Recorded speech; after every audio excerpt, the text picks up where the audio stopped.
രണ്ട് രാജാക്കന്മാർ 20-ാം അധ്യായം 5-ാം തിരുവചനം. ഞാൻ നിന്റെ കണ്ണുനീർ കാണുകയും പ്രാർത്ഥന കേൾക്കുകയും ചെയ്തിരിക്കുന്നു. ഞാൻ നിന്നെ സുഖപ്പെടുത്തും.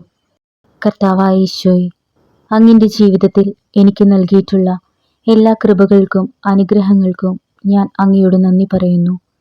അവിടുന്ന് എൻ്റെ കണ്ണുനീർ തുടയ്ക്കുന്ന ദൈവമാണെന്നും എന്നെ സുഖപ്പെടുത്തുന്ന കർത്താവാണെന്നും ഞാൻ അറിയുന്നു.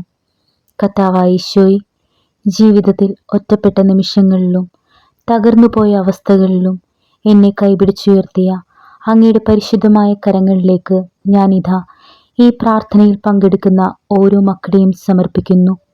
അങ്ങയുടെ വിജയകരമായ വലതുകരം നീട്ടി അവരെയും അവിടുന്ന് ഉയർത്തേണമേ. അവരുടെ കണ്ണുനീർ തുടയ്ക്കണമേ. അവരിപ്പോൾ ആയിരിക്കുന്ന അവരുടെ അവസ്ഥകളിലേക്ക് ഈശോയെ അങ്ങ് ഇറങ്ങിച്ചെല്ലണമേ. രോഗപീഠകളാൽ ഭാരപ്പെടുന്ന മക്കൾ, സാമ്പത്തിക തകർച്ചയിലായിരിക്കുന്നവർ, വരുമാന മാർഗത്തിനായി അലയുന്ന മക്കൾ, പ്രതീക്ഷകളോടെ വിദേശത്ത് ജോലി തേടിപ്പോയിട്ടും ജോലി ലഭിക്കാത്തവർ, ആയിരിക്കുന്ന ജോലിയിൽ സന്തോഷവും സമാധാനവും ലഭിക്കാത്തവർ, കുടുംബങ്ങളിലെ തകർച്ച, മദ്യത്തിനും മറ്റ് ലഹരി പദാർത്ഥങ്ങൾക്കും അടിമപ്പെട്ട് ജീവിക്കുന്നവർ, അവരെ ഓർത്ത് വേദനിക്കുന്ന കുഞ്ഞുമക്കളടക്കം എല്ലാവരെയും ഈ പ്രാർത്ഥനയിൽ ഞങ്ങൾ സമർപ്പിക്കുന്നു. കർത്താവായ ഈശോയെ, അവിടുന്ന് എഴുന്നള്ളി വരണമേ. ഞങ്ങളെ കാണണമേ. വാക്കുകളാലല്ല കർത്താവേ, അനുഭവത്തിലൂടെ അങ്ങേ തിരിച്ചറിയാൻ ഞങ്ങളിൽ അങ്ങ് പ്രവർത്തിക്കണമേ. അങ്ങേ മഹത്വപ്പെടുത്തിക്കൊണ്ടും സ്തുതിച്ചുകൊണ്ടും കണ്ണുനീരോടെ പ്രതീക്ഷകളോടെ നിന്റെ സന്നിധിയിൽ നിൽക്കുന്ന ഓരോ മക്കളെയും ഈശോയെ നീ തൊടണമേ. ഇന്ന് അവർക്കൊരടയാളം നൽകി നിന്റെ സാന്നിധ്യത്തെ നീ പ്രകടമാക്കണമേ. ഞങ്ങൾക്ക് ആശ്രയിപ്പാൻ നീയല്ലാതെ മറ്റാരുമില്ല കർത്താവേ. നീ അവിടുന്ന് ഞങ്ങളെ അനുഗ്രഹിക്കണമേ. നീ അവിടുന്ന് ഞങ്ങൾക്ക് തുണയായിരിക്കണമേ. ഏശയ്യ 41-ാം അധ്യായം 13-ാം തിരുവചനം. നിന്റെ ദൈവവും കർത്താവുമായ ഞാൻ നിന്റെ വലതു കൈ പിടിച്ചിരിക്കുന്നു.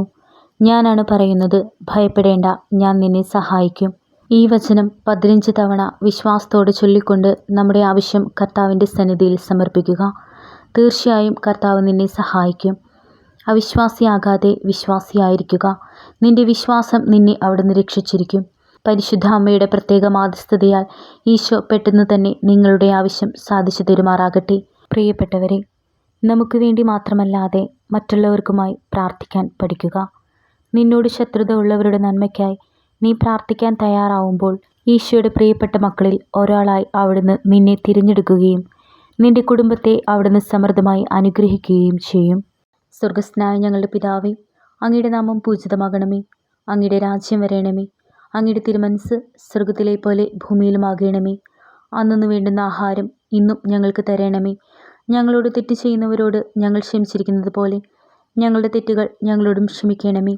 ഞങ്ങളെ പ്രലോഭനത്തിൽ ഉൾപ്പെടുത്തരുതേ, തിന്മയിൽ നിന്നും ഞങ്ങളെ രക്ഷിക്കണമേ.